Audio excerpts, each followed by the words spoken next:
Misalnya di desa-desa terbelakang banyak yang jumlahnya belum 40 dan mereka tetap harus Jumatan. Dalam kitab-kitab Syafi'i sarannya juga gitu. Jika dunal arba'in sebaiknya tetap Jumatan. Meskipun nanti sebaiknya AA2 duron. Meskipun nanti sebaiknya ya dan apa? Karena bahaya kalau nanti ada Jumatan disyaratkan nunggu orang 40. Nggak ada dalam tradisi wong latihan berjuang langsung diumat kira 40. Itu apa-apaan. Kalau latihan berjuang di rumah 40 aku sakitnya.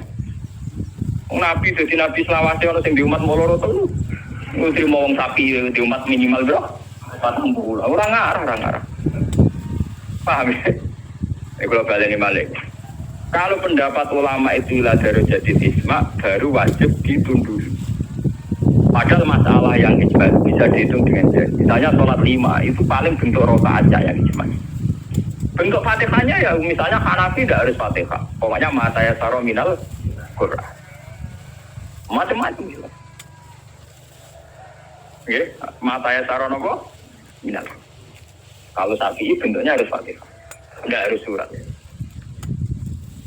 Itu yang tidak ijma'nya. Begitu juga menyangkut iktidal baca apa, rukuk baca apa, sujud baca apa juga tidak pernah ijma'. Sementing ada tumak ninah, dikot, disubha. Nah, ya ukurannya bacaannya baca, pakai begitu. Kalau diteruskan juga masalah kiroah, ada Ibnu Katsir, ada Imam Asim, ada Imam Amir, Ibnu Amir dan sebagainya. Sehingga kiroahnya Qurannya macam-macam. Cuma kita ngikuti kiroah atau Asim, riwayatin apa? Hafiz yang kita yakini, dianggap kiroah apa? Masyhur. Paham itu? Kalau terusakan ini. Jadi ini yang menyangkut Islam. Lah ini yang radi ekstrim Imam Nawawi ngendikan wa amma ta'atul umarah wa salatin fal aksar annaha takun muharramatan. Niki ekstrimen. Kalau taat pada penguasa atau raja itu kebanyakan konteksnya, kebanyakan kasusnya itu malah haram. Li'annahum la ya'muruna illa bil sunni. Paling banter kebijakannya berbau napa? Nah ini kok ekstrimen juga. Jadi Senawi Banten itu ekstrimen. Dan dalam hal ini saya tidak sependapat dengan Senawi Banten. Karena kalau di kitab-kitab lain itu rata-rata meyakini vonisnya jangan haram, tidak wajib. Tidak wajib dulu. Kalau beda ini kalau contoh. Kalau dalam usul fikih dikatakan haram dengan tidak haram itu beda sekali. Sama seperti hukum dialogis. Misalnya Mustafa kere itu parah. Nah orang suge itu ya orang anti kere tapi orang anti suge. Misalnya Rukin goblok itu parah. Tapi nak jarani Rukin itu gak ngalim tapi orang anti goblok. Dan di sini Imam Nawawi menfonisnya ekstrimen. Ta'atul umarah itu haram. Ini ku ekstrimen. Sebetulnya dirumuskan dulu tidak wajib. Ya. Urutannya apa? Tidak wajib. Tidak wajib itu bentuknya bisa haram ketika maksiat. Tapi ya kadang-kadang naik ke wajib. Kalau itu menjadi maslahatul ra'iyah. Paham ya? Juga bentuknya bisa sunnah. Kalau balik malah ya. Jadi tentang usul fikih ya, dasar-dasar ilmu usul fikih wonten aturan mainnya tinggi. Pertama misalnya hukum itu wajib. Ada tidak wajib. Nah tidak wajib itu bisa sunat, bisa mubah, netral, ya, bisa khilafin, aula. Jadi jangan divonis haram dulu. Ya jangan divonis haram. Dan kita ngikuti tradisi sunni bahwa taat kepada umarok selagi tidak memerintahkan barang haram itu taatnya wajib. Selagi tidak memerintahkan barang nopo haram. Oke, jadi misalnya SBY punya kebijakan masyarakat harus bayar pajak yang pada kadar yang wajar, itu ya wajib. Tapi kalau memerintahkan haram maka menjadi apa? Haram. Artinya apa? Hukum taat kepada umara itu tidak ada hukumnya. Yang penting tidak wajib dulu. Nanti melihat kalau konteksnya maslahat menjadi wajib. Kalau tidak maslahat tapi tidak haram, ya nanti ada urutannya. Kalau agak baik, ya mungkin sunat. Baiknya sedikit, ya agak sunat. Kalau setengah makro ya khilaful aula sesuai urutan-urutan di fikih. Karena itu banyak itu ketentuan-ketentuan di fikih. Lah yang menjadi masalah ini sama dengan tenan. Bagaimana kalau sesuatu itu taruhannya dengan stabilitas? Ini ngono tenan. Entah itu stabilitas politik, entah stabilitas ekonomi kayak kasus Bank Senturi itu kaitannya jenenge apa? Stabilitas. Itu paling ngeri dalam semua tradisi kekhulafaan dulu. Misalnya Yazid itu jelas-jelas gendut. Yazid bin Muawiyah jelas-jelas gendut. Dia adalah aktor di balik pembunuhan Said Hussein di Karbala. Tapi kalau dilawan akan terus berdarah-darah umat Islam. Karena de facto Yazid lah yang dianggap presiden saat itu. Karena dia putra Muawiyah yang memenangkan pertarungan politik dengan Ali bin Abi Thalib. Jika kalau dilawan akan terus berdarah-darah umat Islam. Tapi keputusannya Said Hasan mengakui pemerintahnya Muawiyah, juga pemerintahnya Yazid. Apa mengakui kebatilan? Ya enggak. Hasan hanya ingin bilang bahwa stabilitas umat berdarah-darah harus dihindari. Perang berkepanjangan juga harus dihindari. Sehingga ketika era Said Hasan disebut Amil Istima. Itu paling susah. Dan itu mulai dulu sampai sekarang masalah. Begitu juga stabilitas ekonomi. Semua ulama itu ijma kalau riba itu haram. Nah, riba itu apa? Mengambil kadar lebih dari uang pokok. Tapi semua sistem keuangan dunia meskipun itu di negara Islam yang jenenge bank rumus dasar itu suku bunga. Lah makanya kayak sama tak ceritani. Hukumnya bank mulai NU lahir 26 sampai NU wis tuwek saiki 2000 pinten. Tiap muktamar mesti ada sing takok.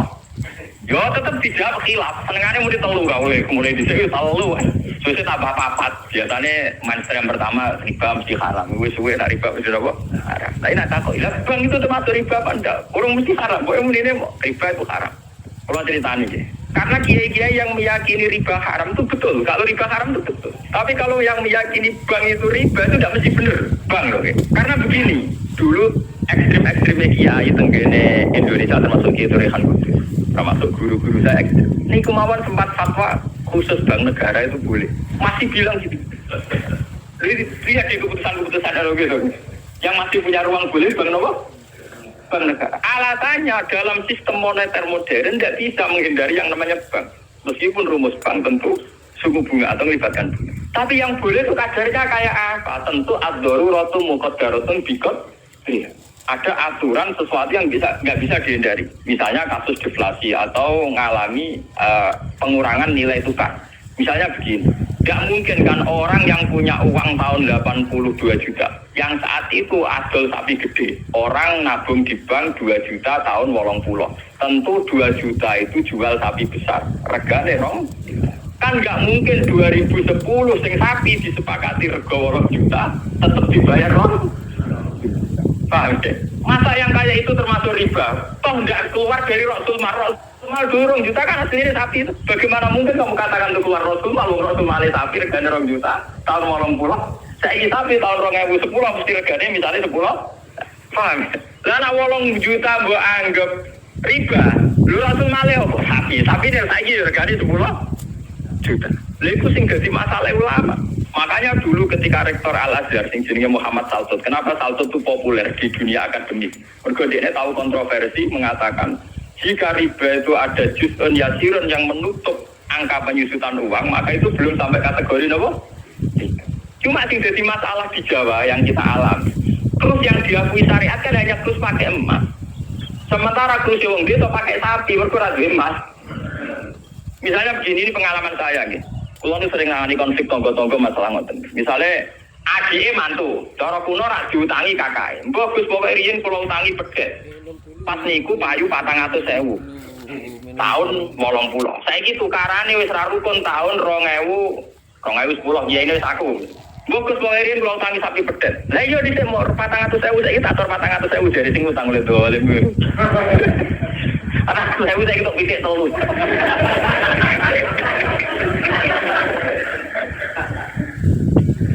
Aku lo jadi kiai ini gampang kalau jawabnya, ternyata mawon.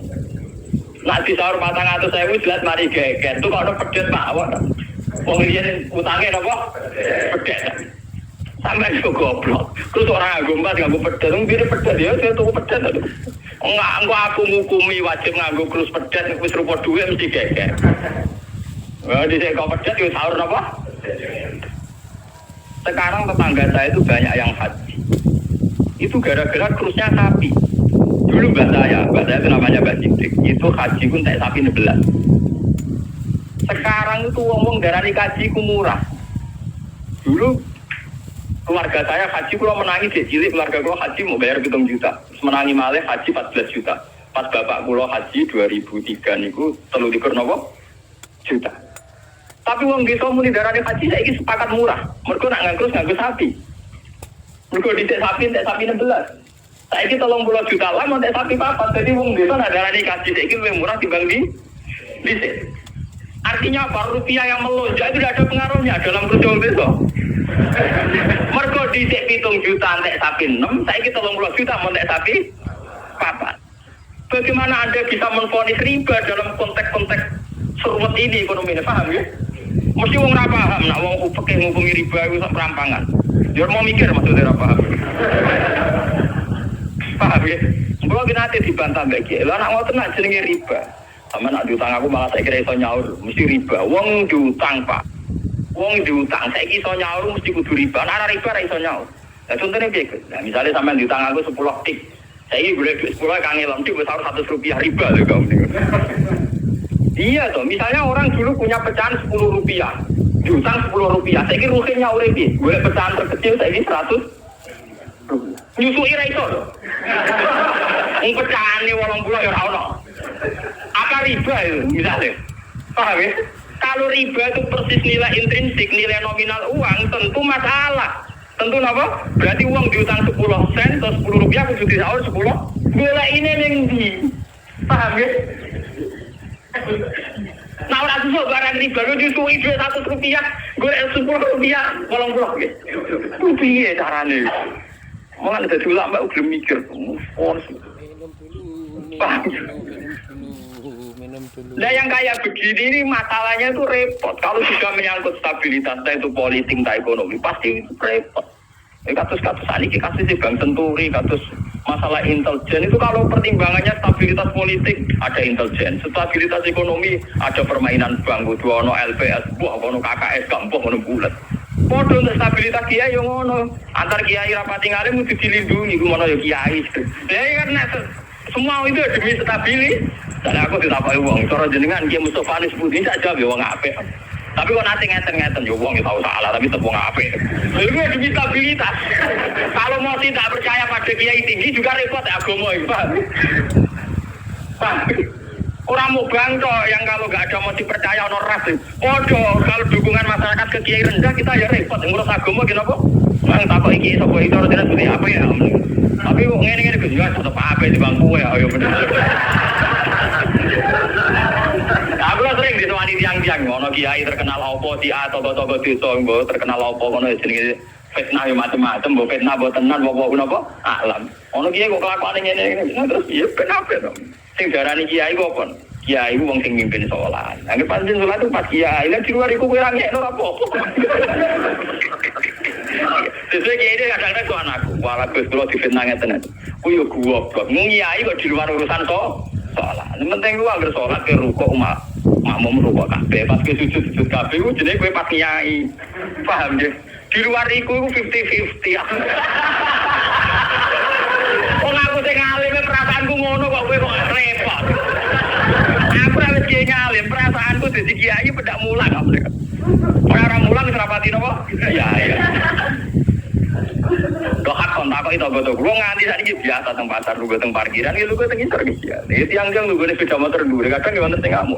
Wis ono Gus Ba, aku bilang, aku nyayu pedakmu. Lah kenapa ngene iki ora pasti apa? Cuma tetep wong saleh, nek tak omong ya. Aku tetep wong saleh. Lalu gue ulama paling atau tersinggung. Mboten ate kula tersinggung. Kali rukun tak kontan mboten tersinggung. Dia biasa. Ira nurut itu artinya jadi akal. Jadi pertimbangan. Ya apa jadi akal lah gitu. Kudune seneng di santri jadi akal. Kadang kita ini berlebihan. Ngomong wong yo juga taat di luar konteks urusan agama. Kadang kita nyuruh orang itu kan hadun nafsi. Misalnya aku jadi kiai di rumah mewah, tentu kepengen ono pot sing indah, ono bunga sing indah. Ngomong santri wajib nurut. Itu kan aku nafsu. Saat aku kepengen di bunga yang indah, di taman indah kan nafsu. Kenapa instruksinya pakai lembaga kekiainan? Paham ya? Oh, itu kan kriminal, loh. Paham ya? Kecuali misalnya Ruhin ngaji ngantuk, anggap kriminal bener dalam konteks agama kok itu kriminal. Paham ya? Tapi nak Ruhin tak konopo tamanku dia ngantuk itu sah, karena saya sendiri ketika kepengen taman itu ono sagem nafs. harus dibedakan. Mana kanjak tanggaku sing kiai lah, yo kiai lah dari beda sholat aja. Gue pas kiai. Tapi kan aku kok jadi terus kok gitu sih, apa? Tangga-tangga deh, wong sholat itu apa perai? Gara-gara kecewa apa? Tak omongi masyarakat ya tak omong. Nak ben perai dari awal sholat itu ku sunat. Orang usah maksa sholat itu tapi gerembeng dari awal sholat itu apa? Kita arah pecah tak baju sholat kita. Mau aku nggak bisa biasa sholat itu. Belum biasa dengan disani sholat kita kok biasa. Ini biasa banget. Tapi kan jadi sekeramat ya wong. Barang aja. Biasa banget. Artinya bukan apa-apa ya. Mbok ya agama itu tidak usah segere. Kalau sunat tetap nopo. Nah, untuk ada dua orang atau surat subuh naik sholat. Mengapa ada gerakan? Orang tahu subuh naik sholat. Pena. Subuh wajib tahu masih apa? Paham? Maka dan itu yang dipakai ulama-ulama dulu kayak ulama Rasidin pakai itu. Kalau perintahnya itu pribadi, mereka dari awal tidak mewajibkan. Sehingga mereka tidak punya masalah yang serius. Kalau baru atas nama agama benar-benar wajib toh. Nah, sekarang itu kan rancu. Nah, ono arwe, nah ono santri kriminal kabeh. Misalnya wong lunga, misalnya kiai lunga kudu mobil sumban, kudu wis rosik kudu. Itu kan bagaimanapun ada hazun nafsi. Ya kita ngongkon tadi ya ngongkon, bencong beliau bersih. Tapi kita tahu kalau itu pada unsur hazun. Nah, untuk ngantuk sidik-sidik dianggap juga keben. Paham ya? Kecuali kita ngongkon sholat, tapi anggap kita marahi yang soal pangeran jangan. Harus kita bedakan mana perintah kita yang masih berbau nafsu, yang mana benar-benar orisinil faktor agama. Faktor apa? Agama. Dan itu yang dipraktikkan Rasulullah. In udhiya ya'fu wa la yu'aqib wa in khusima yasmut wa la yujah. Nabi kalau disakiti secara pribadi mudah dia memaafkan. Beliau mudah memaafkan. Tapi waida dia hakwa, kalau hakwa yang sudah diterlantarkan itu beliau baru tersinggung. Nah, sekarang kan sudah campur aduk. Adu nafsi juga lembaga-lembaga apa? Kan dari kudu nurut partaiku. Ya PKB atau P3. Kalau PDIP bah. Jangan dia kok PDIP, kalau PNS tak perjuangan. Lalu mulai dia kata partai mau bagus. Belum PDIP dari PNS tak. Nama kerja perjuangan. Ini mau mulai butuh apa? Perjuangan. Namanya PDIP golongan karya. Kau ngalim butuh sering berkarya. Mohon kalau terusakan gitu. Dan ini yang termasuk anti Dawe Senawi Banten. Wa idon anak amal umarok wasate